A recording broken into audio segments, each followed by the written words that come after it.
Hello everyone, this is Minu Dhankar and welcome back to my YouTube channel #CommerceWise। तो class 12th accountancy अपनी जो book है financial statement उसका second chapter कर रहे हैं फाइनेंशियल स्टेटमेंट एनालिसिस। तो इसका एक नया टॉपिक है यहाँ पर सिग्निफिकेंस और इम्पोर्टेंस ऑफ फाइनेंशियल एनालिसिस, या फिर कहें parties interested in financial analysis. जो पार्टीज़ अलग अलग पार्टीज़ इंटरेस्टेड हैं फाइनेंशियल एनालिसिस करने में, उनके बारे में हम पढ़ेंगे।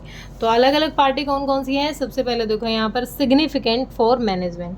अब जो मैनेजमेंट है उसके लिए इम्पोर्टेंट क्यों, उसके लिए सिग्निफिकेंस कैसे है मैनेजमेंट के लिए। अब मैनेजमेंट एनालिसिस कर रही है तो मैनेजमेंट को क्या चाहिए, मैनेजमेंट देखेगी हमारी जो फर्म है वो सोल्वेंसी चेक करेगी, उसकी प्रॉफिटेबिलिटी चेक करेगी, उसका कैपिटल स्ट्रक्चर चेक करेगी, और ये देखेगी जो डेट है ले रखी है, जो उससे लेके अलग अलग डिसीजन जो उसको लेने होते हैं कि भाई आगे चलो कहीं पर अभी जैसे पास्ट में कंपेयर करके देखें, पास्ट से और प्रेजेंट को कंपेयर कर देखें तो हमारी प्रॉफिटेबिलिटी अच्छी चल रही है तो इन्वेस्टमेंट में हेल्पफुल रहेगा।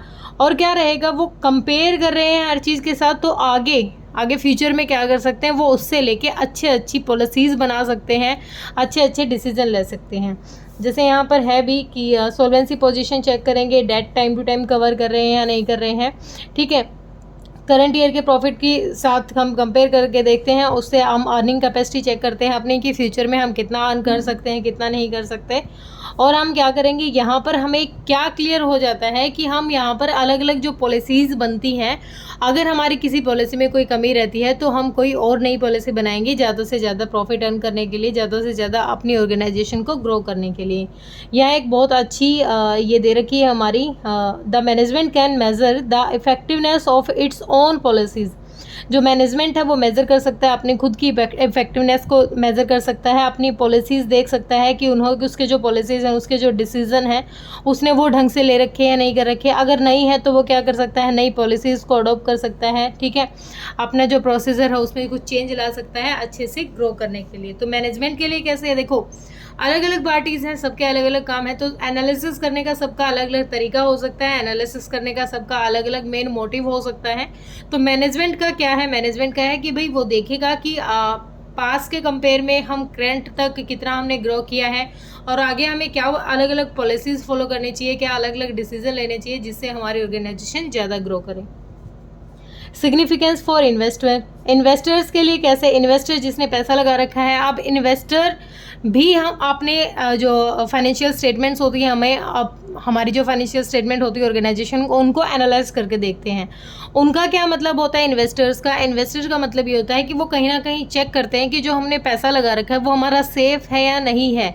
हमने जो पैसा लगा रखा है वो हमें जैसे शॉर्ट टर्म के लिए है या फिर लॉन्ग टर्म के लिए भी कोई भी पैसा है, तो वो हमारा टाइम टू टाइम कवर हो जाएगा नहीं हो जाएगा। तो इन्वेस्टमेंट देखनी है जहाँ पर अपनी, तो उनको इजी से पता चल जाएगा कि हाँ इस बिज़नेस की जो अर्निंग कैपेसिटी है वो कैसी है, और यहाँ पर पैसा लगाना अच्छा है या नहीं है, फ्यूचर में इनकी कुछ ग्रोथ होगी या नहीं होगी। इस तरीके की सारी इन्फॉर्मेशन उनको पता चल जाती है इन्वेस्टर्स को, जब वो पैसा जो वो एनालिसिस करके देखते हैं। आगे है सिग्निफिकेंस फॉर क्रेडिटर्स के लिए कैसे है इंपॉर्टेंट कैसे है। क्रेडिटर दो टाइप के क्रेडिटर, एक शॉर्ट टर्म के, एक लॉन्ग टर्म। शॉर्ट टर्म के जो क्रेडिटर्स होते हैं उनको क्या चाहिए, उनको चाहिए कि जो हमारा पैसा गया हुआ है, मतलब उधार हमने दे रखा है, वो टाइम से हमारा आ जाएगा या नहीं आ जाएगा, ठीक है। अगर वो अच्छे से एनालिसिस करके देखते हैं तो उनको पता चल जाएगा कि हाँ ये जो ऑर्गेनाइजेशन है अपनी टाइम से डेट कवर कर रहा है, ये बिल्कुल सोल्वेंस पर्सन है, ये टाइम टू टाइम पैसा दे देगा। तो शॉर्ट टर्म के लिए यहाँ पर उसको पैसा लगाने में दिक्कत नहीं आएगी।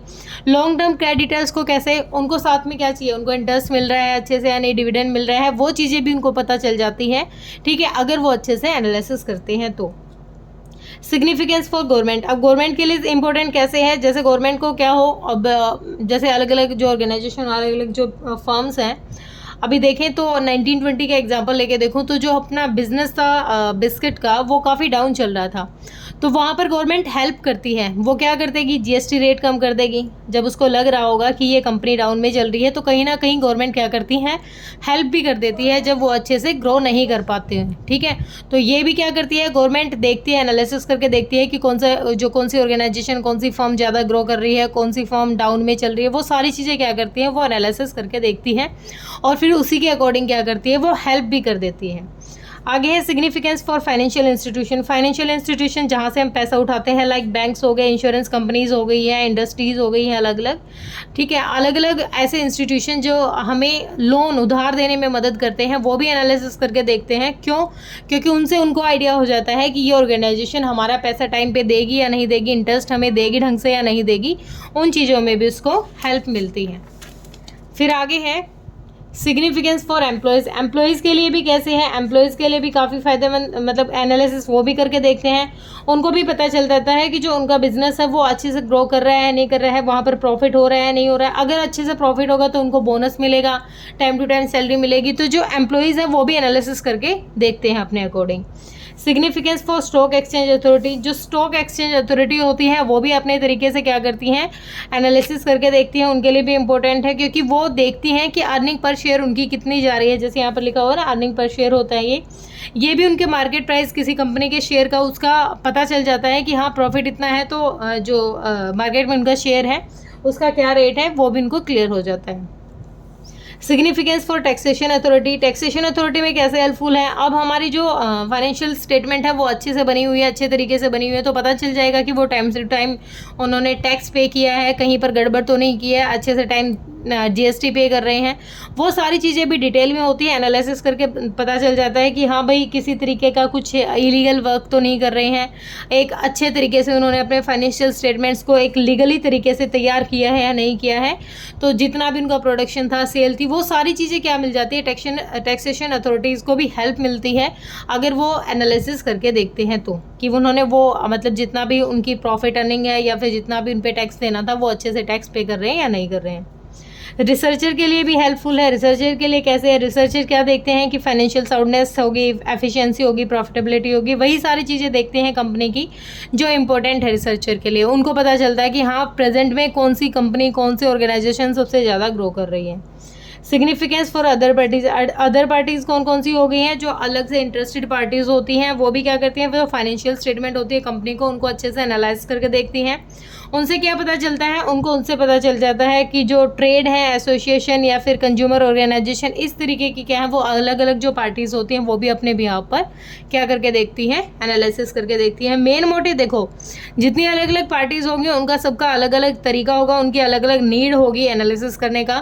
फाइनेंशियल स्टेटमेंट कोई भी ऑर्गेनाइजेशन होती है वो लास्ट में सबके सामने इंटरप्रेट कर लेती है, कम्युनिकेट कर लेती है सारे रिजल्ट को। जैसे पीएन और बैलेंस शीट है वो ऑफिशियल डाल देती है, तो उससे भी हेल्प मिलती है। और इंटरनल जो पार्टीज़ होती हैं, लाइक एम्प्लॉयज़ होती है, मैनेजमेंट होती है, उनको भी हेल्प मिलती है कहीं ना कहीं। एम्प्लॉय तो नहीं, मैनेजमेंट है, वो क्या करते हैं, डीप स्टडी करते हैं एनालिसिस के ऊपर, उससे उनको हेल्प मिलती है, डिसीजन ले सकते हैं। तो सबकी अलग अलग नीड है, सबका अलग अलग तरीका है। तो ये था अपना इंपॉर्टेंस। बस एक टॉपिक बच गया, लिमिटेशन, वो नेक्स्ट वीडियो में कराएंगे। होप क्लियर हुआ होगा। किसी बच्चे का डाउट है तो कमेंट सेक्शन में डालिए बेटा। Thank you so much.